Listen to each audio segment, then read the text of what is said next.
for this panel, it's about sports roleplay. We did set up a sort of a form so people could submit some questions ahead of time.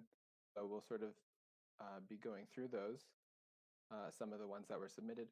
But first, I think we'll start with the panelists. So the panelists are myself, Elsic, and Heighton, but I'll let them introduce themselves. And yeah, that's how we can start off. Heighton, why don't you go ahead? Okay, so yes, as you mentioned, my name is Heighton, and I'm from the North Pacific.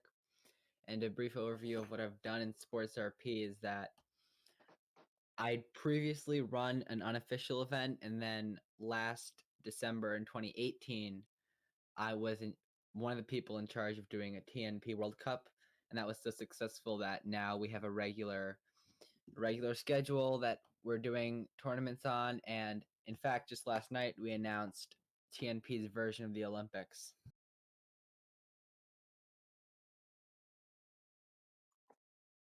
All right, I am Ritsuasin, or you can call me Resu.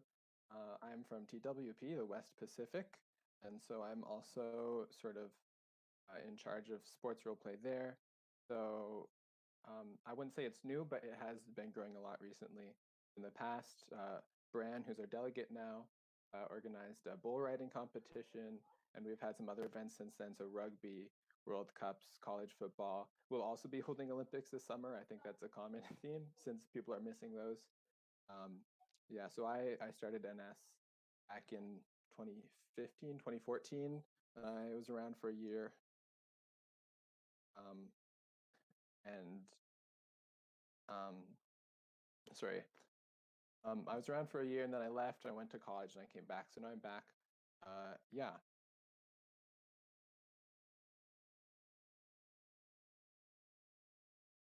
Hi, I'm the most handsome of Marbuk, and I'm from the East Pacific. Cool. Thanks for the introduction. I think we'll just move forward with the questions that we were submitted. So the first one that I thought we could answer is someone asked us, how do you role play sports if the results are determined by a Scorinator, right? So sports role play is very different from a lot of other role plays because it's not the plot. The results aren't created by the players themselves, but are created by this program. So how do you role play around that? I'm gonna put this question in the chat here so that Elsa can see it and try and answer that as well. I'll go first if you like. So what I've noticed is that there are sort of two types of sports RP. And is someone talking? Oh, go ahead. Okay. There are sort of two types of sports RP. There's the type you see a lot on the nation states forum, which is it's more about the winner. And there's the type which is what we do in TNP for the most part, which is it's a lot more in character story based. So we still use a Scorinator, but how good teams are is a lot more influenced by in character factors, which is different from teams being relatively even. So how do you RP sports if the placement is determined by a Scorinator? It's more so that the Scorinator is just a way to determine, because obviously both people will usually want to win. So it's just it's a device that we can use in the RP to decide who's going to win, pretty much. Yeah, I think that it's actually one of the big strengths of sports roleplay. When you're using a Scorinator, you don't have to worry about god modding nearly as much because both sides know what the result has to be. And so within that result, like if it's a 3-2 score in a soccer game, there's still plenty of space for creativity, imagination, and creating the story you want. And also, sometimes the results can give you inspiration. So if you lose when you didn't expect to lose, then you start thinking about, well, why is my team underperforming? And so then you get to find a story from the results and tell that story. I think once you get used to it, the results actually really are a great tool to help you RP. And I can hear Catholic now. Yeah, My can you hear? echo. Can you hear me? Can you hear me? Can you? Yeah.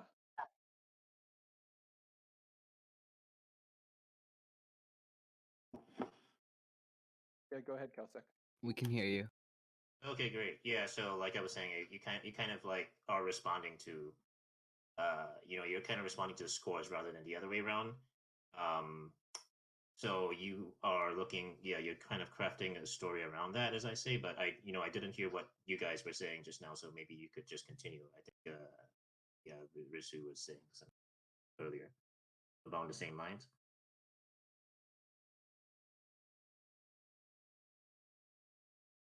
Yeah, I think I was saying how it can go both ways. You create the story, and I, for one, lots of the time I won't write a match result, which a lot of people do, and that's really cool when people want to roleplay specifically about the results of the game. But I like to get more into sort of the characters who I've built.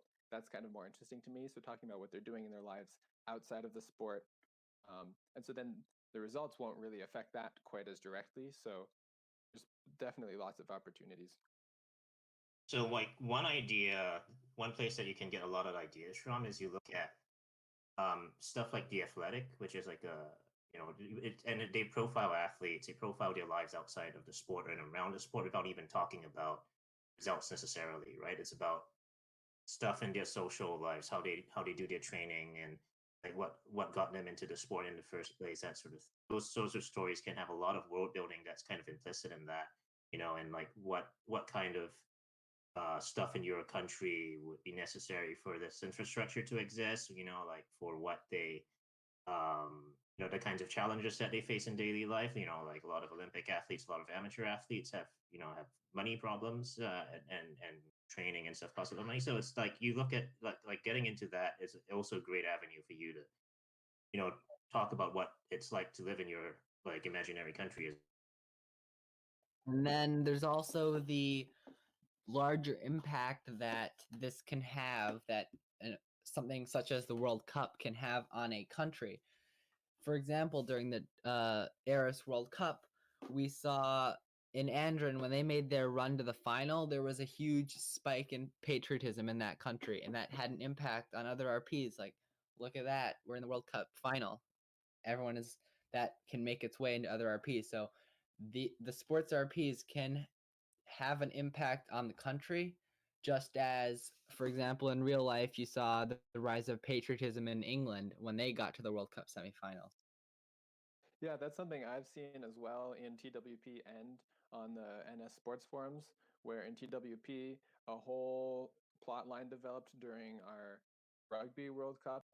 Or was it? I forget which event it was, but about different countries that weren't getting along, or there was a whole thing about an international incident that sort of blew up with at the same. Yeah, I think it was rugby. And that happens in the NS sport form too, where you see sort of all the big political events in countries always seem to happen during the World Cup. That's not just a coincidence, it's because it's a great story that gives people context, and that helps them do their world building and come up with new plots. That's really cool. I think we covered that pretty well. So I will continue to put the questions in the text here so that people can see what we're answering to. So the next question is, do you have any suggestions on how to RP, how to role play in the style of a soccer football match, for example? Well, there are lots of different ways you could approach it. The number one, probably the simplest way, and this is a way I like to do it personally, is through news articles. That's a way to summarize the events. But if you want to focus on the characters more, and sometimes I do like to do this, is you can write it, if you want, from the first person perspective of a character, like a player. Or if you want, you can just write it from the perspective of a fan or some other figure in the nation who is watching the events of it play out, so you get an idea of what it's like if you're from the country that's involved or if you're involved in the game itself.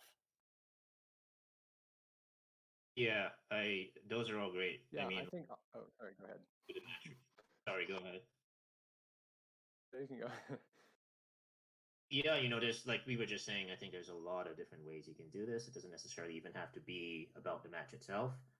But a good model if you want to do like the match RP, kind of thing is you kind of like look at real sports reporting as a template, right? You can do it in a some of the things I've done before is you do it through like a call-in show where like the fans are like calling in and talking about the game and complaining about the referees or like what's this guy's useless, why do we keep playing him, that sort of stuff that you can just use like stuff that you see in real sports and kind of transpose that and think about how people are reacting to what's happening.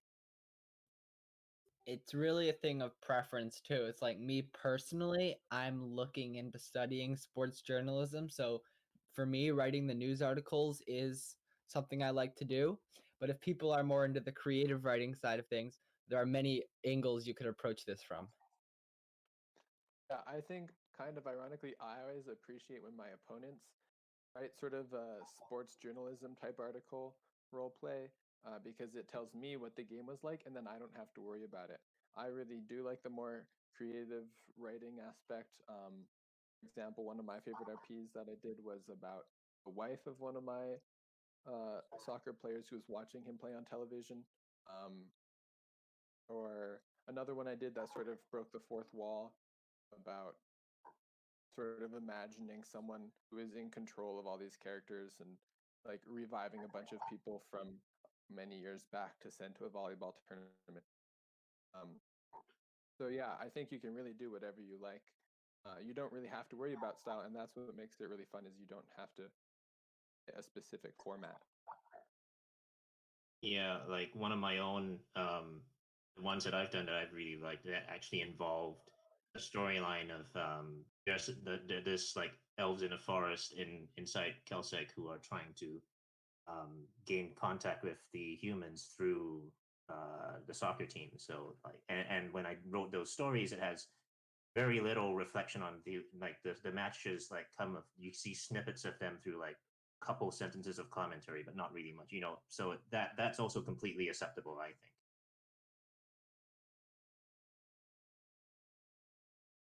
So that's fun to sort of see a little bit of everything, the world building and the sport. All right, I'll go ahead and put in the next question then, I guess. As a scorekeeper, so I think this one was aimed towards me and Heighton, who have been hosting the Pan Pacific Cup, but I know Kelsik also hosts a lot of events. He's going to be hosting probably the Cup of Harmony very soon. So as a scorekeeper tournament host, how do you avoid your want for your nation to win? Well, obviously, when you're in an RP, you want, especially most of the time you're gonna want to be successful.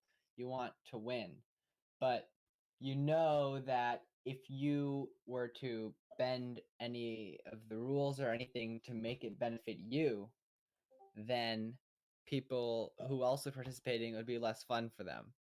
So you basically this is an approach I've taken in the past, and it's for stuff concerning Heighten, I've handed it off to someone else if they've wanted to take care of that for me, such as grading my personal RPs and even scoring games in the past. And if you want, you if you get to a certain point, you can take measures to even prevent you from winning, because we've done that in the past. Because if the person who's running everything wins it, that can look suspicious.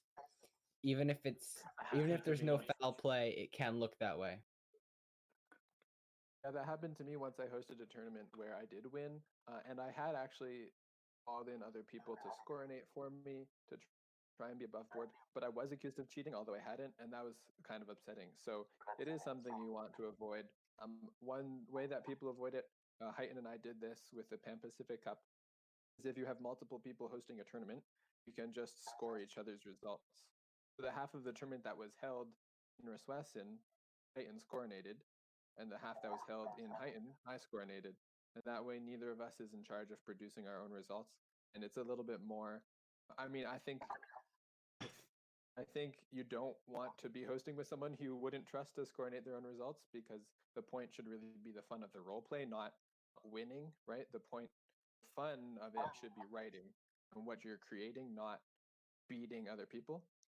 but That's exactly what I was going to say. help reassure other people. Okay, go ahead, Kelzak. Yeah, that's exactly what I was going to say. It's about there's that attitude of you want sometimes you want that's not really how you should be approaching things. It should be about the fun of it, the participation of it, and writing the stories. And I don't know if that's directly answers your question, but that's like I think it's all about how you approach the entire enterprise.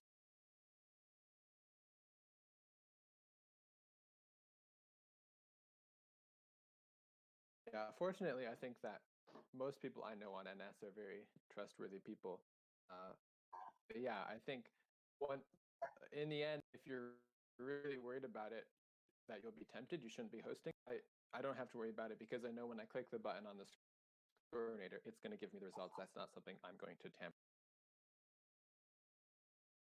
Yeah. All right, I guess we've answered that one, so we can move on. And if we get to the end of these questions, then we can let our listeners put live questions in the text if we like. So the next question is about rosters, sort of. How do you design your teams?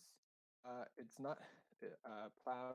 It doesn't have a specific schedule. It might be half an hour, 45 minutes. I'm not really sure. We'll see how long the questions take. So this question is, how do you design your teams and players so they feel like an actual real life team? So first of all, you want to have, when there are multiple different events, like if you have a World Cup every year or two, you want to make some changes because realistically, a team doesn't have the same players every time. When you make your roster, you also want to add details. Details are important. They may seem little, like age, team they play for, position, even if you want place of birth, because it adds some info to what would previously just be a name on a sheet of paper.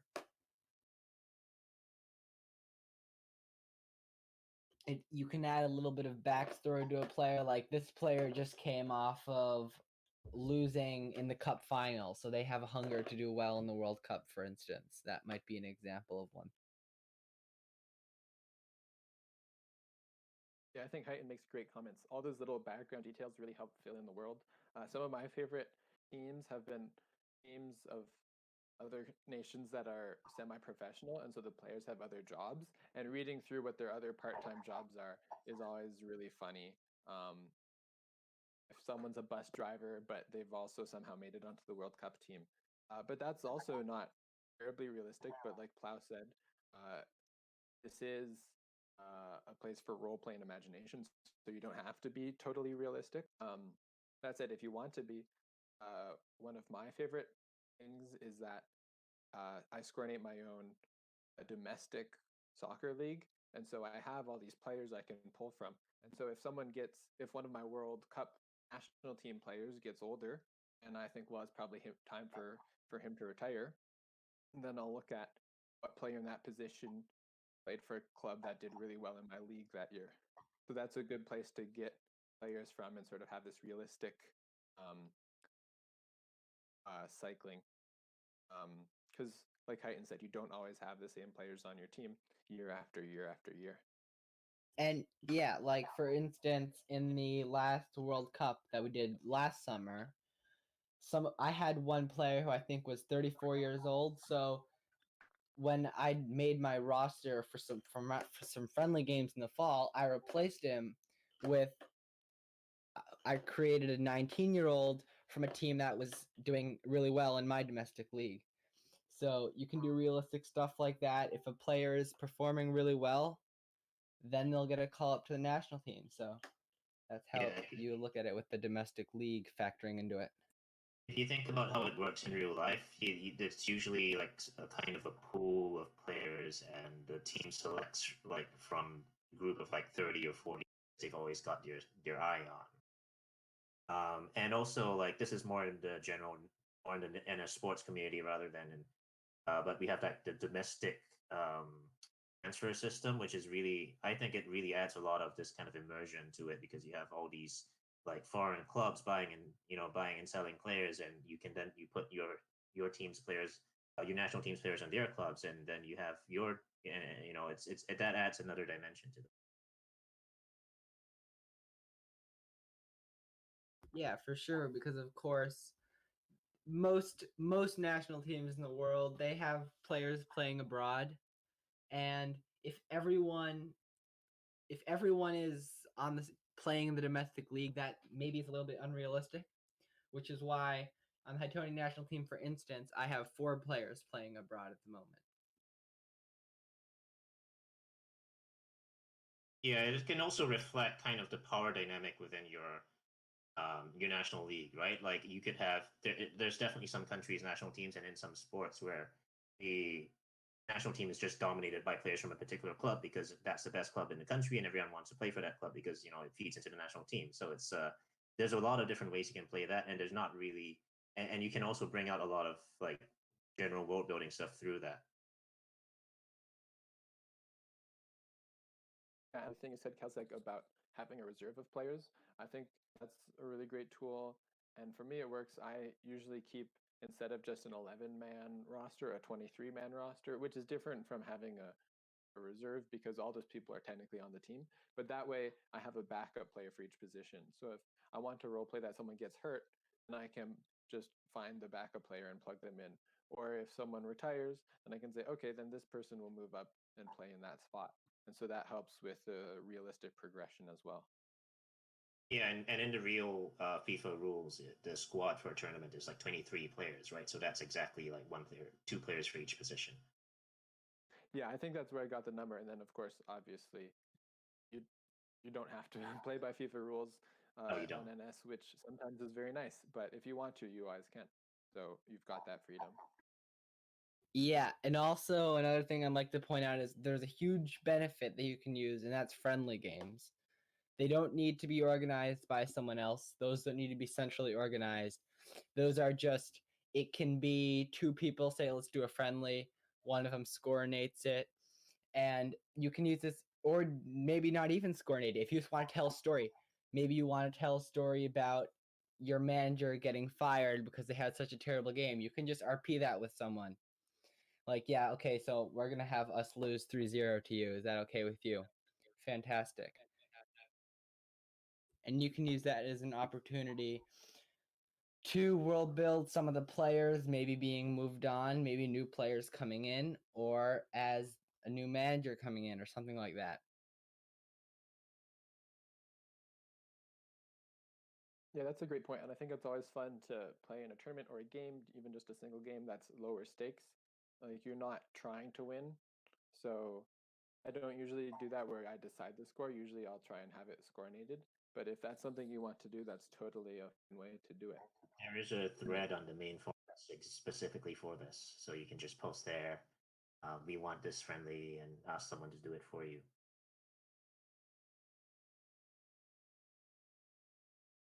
All right, I move on to the next question here. So this one is a little bit more of a thinker, maybe. How have you not lost your motivation after many years of role play? Uh,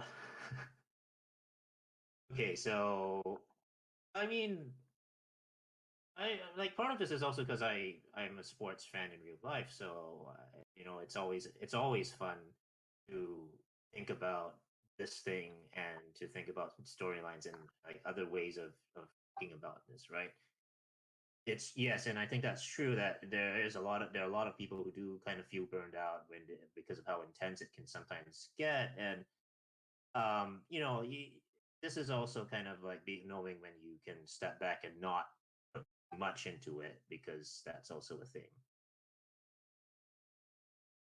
In RP, there's always something new. There's always something new you can try, new people you can write with. And that's why you never really get burned out because there's always new RPs to do. And if we're talking specifically about sports RP, there's always new stories to tell when there's a new tournament every year. Yeah, that's Yeah. true. And I think also The thing about, okay, maybe not so, I don't know, I don't do other kinds of RP as much anymore, but I feel like there's different levels of engagement you can have with sports RP that you can't really with some other types of like international incidents kind of stuff.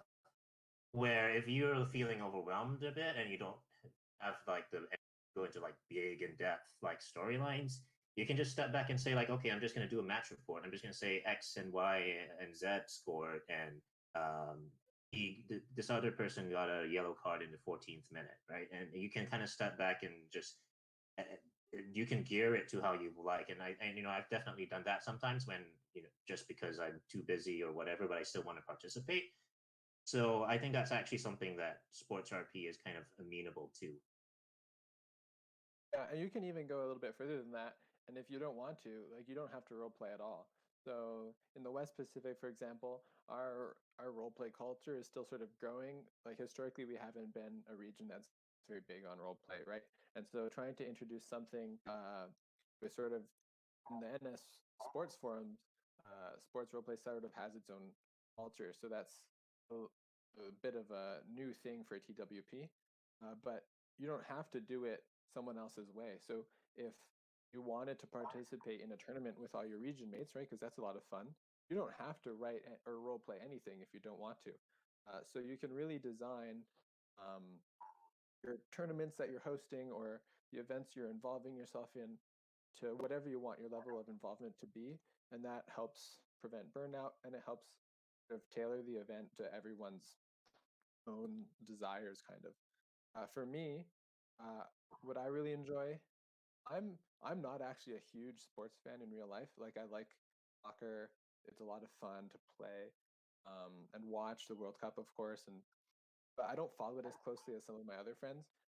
At the same time, I really enjoy role playing about it because it gives me a great sort of um, starting prompt for world building. So I think that's how I've done some of my best world building is sort of creating stories around um, tournaments that I'm in and things like that.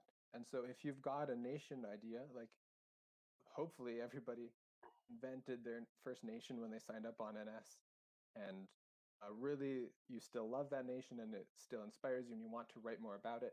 And sports roleplay is a great way to say, well, what else can I say about my nation? What's happening there now? If you're tired of your old ideas, right, and you want something new, then that's also you can also just start a new puppet, jump in with a new idea, and get going there. So that's great. I think that's part of what keeps me coming back is that there's not it's not really repetitive. Like sure, it's if you're in the World Cup, for example, it's a lot of soccer games in a row. But that doesn't mean that story is always going to be the same. Yeah, and there are many approaches that you can take it, especially in Eris with the way that we incorporate a lot of in-character factors into the skill points that we use. You can tell a story if you're a small country that's qualified for their first World Cup and they're not necessarily a very good team. If you want to tell that story, you can do that. If you're trying to RP as a country that's sort of like Germany or Brazil, you can also do that. So yeah, there are many different approaches you can take in it, and it makes it very fun because things are fluid, just like in real life. Sometimes teams are good, sometimes they're not. Different stories you can tell.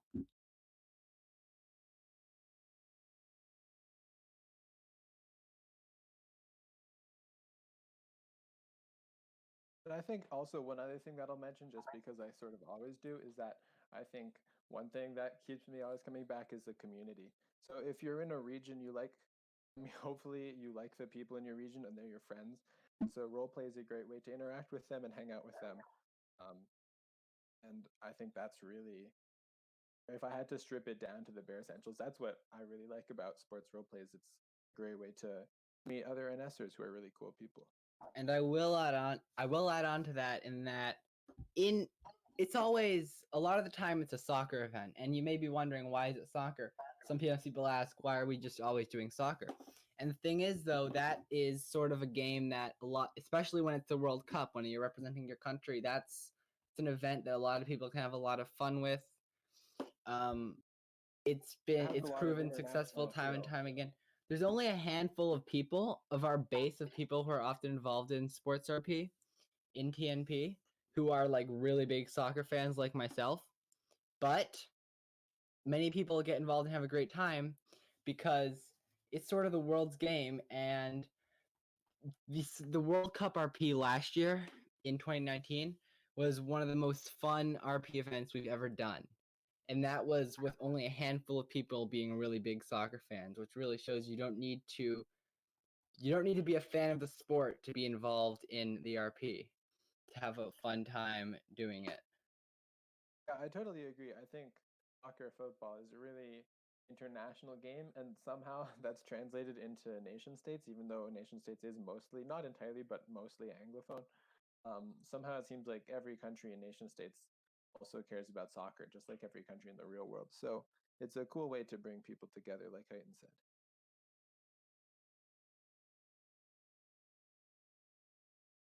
All right, I guess we can move on to the next question that we were submitted. Let's see. Where would you like to see sports roleplay nation states in a few years from now? Well, I can talk mostly from the perspective of my region, and in the past few months and years, we've started setting up something which I think is a sustainable cycle. It's about a 2-year cycle of events. And I just want that cycle can continue and be healthy, because if it were, it's a cycle that is good for RP, and it's a lot of fun, and it gives you things to look forward to. So I'm just hoping that that kind of a cycle that we have going on can continue for years to come.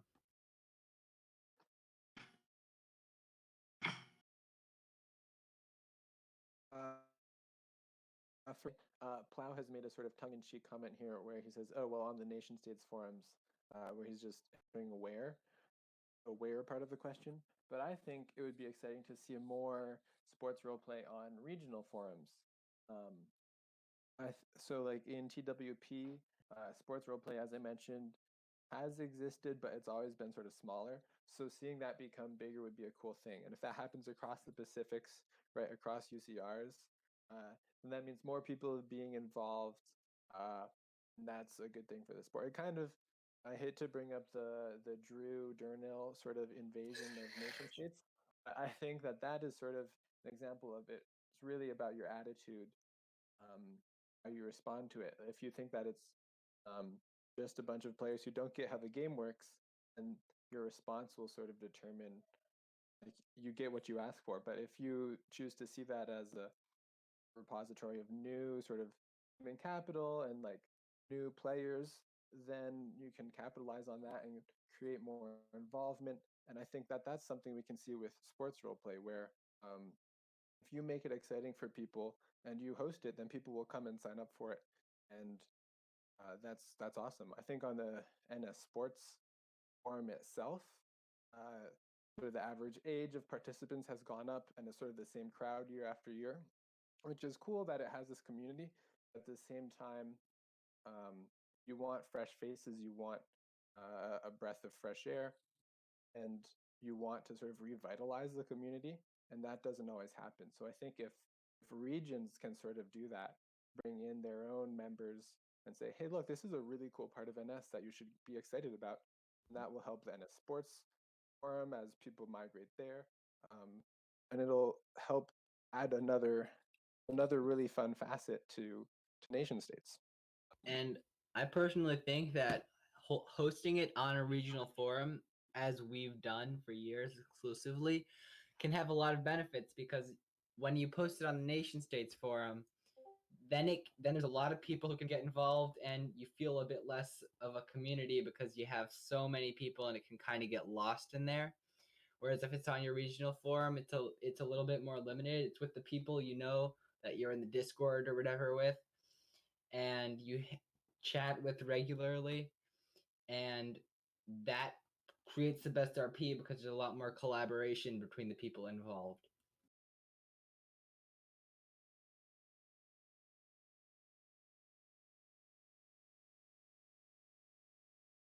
Kelsey, do you have anything to add for this question?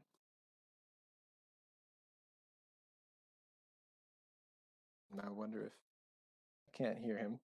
But yeah, I think sort of take another stab at the question. I think I would like to see sports role play continue to grow. I think that hopefully events like this, like I think a lot of people probably who are involved in Pacific Con don't really think about sports role play that much, but hopefully events like the Pan Pacific Cup and this panel sort of help advertise it a bit more. And I think that I'd like to see the community continue to grow in general, wherever that happens.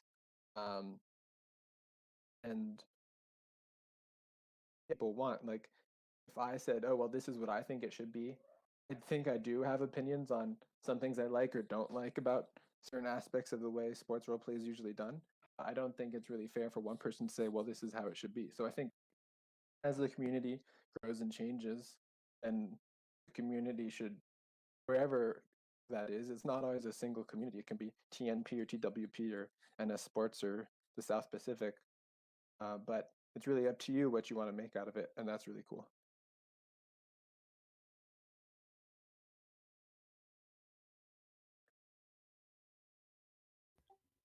I don't believe there are any more questions. Yeah, that was the last one. I do have one more question that I will just drop in here myself, which was not submitted on the form, just to sort of tie this back into the sort of Pacific nature of the conference, which is what advice do you have for regional sports roleplay programs? So I know Kelsick and I have maybe more of a background in the nation state sports forum, but what advice would you give to someone, maybe in a UCR, maybe in a feeder, trying to get sports roleplay going? Well, I think the number one thing you can do is talk to whatever your equivalent is of the Ministry of Culture. And they can help you get events started up. And if it's successful and you have a good group of people working together, that's how you can set up that sustainable cycle of events like we've started setting up over here in TNP. And that's how you get it started, but you have to take initiative. And but as I said, Ministry of Culture or whatever your equivalent is the number one thing you can do to get started. Yeah, I think Heighton has a good point about getting it involved as sort of a event with regional governmental backing. I think there's sort of two parts: that people who are really into it, right? Like someone who really enjoys it and wants to see it succeed. And you also need to have sort of a more institutional motivation. Maybe that's a bit cynical, but I think you need to kind of see it as a way to increase involvement or something, so that the powers that be in your region sort of promote it. Because otherwise, unless there are regions, of course, right? Like there's the sporting regions that are all about sports roleplay. But if you're not one of those regions, then it can become an afterthought without, like Heighton said, a specific campaign to make it succeed. I think that's one part. And then the other part that you need is people who really care about it and enjoy it. So hopefully, if there isn't anyone like that in your region, then you should try it. Find another region or the NS Sport Forum where you can join a role play, see how it goes, learn a bit about it, and it's really not hard to start hosting. Scorinators aren't that bad to figure out, and it's a great way to bring people together. I think also one other thing I would say is that you can sort of like we in TWP, we had a regional poll, which was what event would you like to see? And that was a really great way to get people involved. As people were like, I think when you have a poll like that, people's voices feel heard, or maybe you want to, like, as a West Pacifican, I have to sort of make a plug for meritocracy. If you don't want to have a vote on it, you can sort of have people who are experienced maybe choose a good event that might be fun to hold. You involve the people who are participating, then you will have more people. Like as that gets rewarded, then more people will want to participate if they feel involved. And another way to there are many ways you can make people feel involved, and a great way of doing that is by when you're selecting the host for the event, open it up and let people vote on it. That's a great way people can get involved. The host doesn't need to do much other than act as an in-character setting. Obviously, still RP the event, obviously, but they don't need to do too much in terms of scorinating and stuff. But it's a great way to get people involved by doing stuff like that. Yeah, I would. Hello. Okay. Yeah. Yeah, So I yeah, actually that's actually how I did it when way back in the day when I did the hockey for East Pacific is that I was actually scorinating all of the games, but it was run by an in character would be hosted by a lot of different people, and that is also like a different kind of RP opportunity. And so that may be probably an easier way to get it started in a region. It's you kind of cater to what the region wants and what that RP community is used to, and just kind of play it as an opportunity for people to do world building, to kind of have a different dimension to what's already going on. I think that's don't try to push like well, this is how NS Sports does it, so we should do it this way. But I think you've got to adapt to the regional context. Yeah, I agree. So do we have any more questions in the chat? Yeah, I was gonna say, if anyone else has any questions, please go ahead and put them in the chat, and we can respond to those. I see someone did ask, what scorinators do you recommend using? Main ones for soccer, at least, are NSFS and Scorinate. Those both work pretty well in my experience. Yeah, for every World Cup, the Champions Cup, and for my domestic league as well, we all use Scorinate in over here, and for the Odin Spiel, which is the version of the Olympics, we're going to be using that for every event. And of the 24 sports we're doing, 23 of them are on Scorinate. The only one that doesn't, we can still use Scorinate because we're using a stand-in sport that uses a similar scoring method.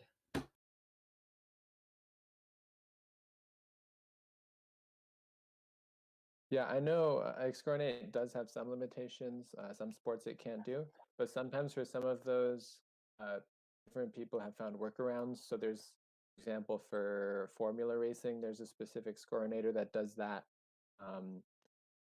Racing is a big one. I know stock car racing also has to sort of work their way around Xcoordinate. There's also some dispatches with different resources that can help, such as signups for Olympics, going through that, because that can be a lot sometimes. Does anyone else have any other questions? Well, something I just wanted to add on is for the Olympic style event, something that we need to do is we don't, for the World Cup and for Champions Cup and all the other stuff like that, it's been just me with one other person helping me out. But for the Olympics, when it's 24 sports, maybe more, maybe a little less, depending on your region or depending on the specific event, we have a team of people. We have a team of 6 people. We've divided up the sports, and I think if you're doing an Olympic style event like that, that's something you just need to do.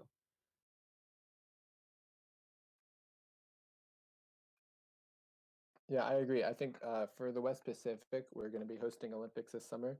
And so the Ministry of Culture sort of discussed how to simplify that whole process. And it might not work the same way as it does in other forums, but that's okay, because you want to find something that works for yourself, for your own region, I mean.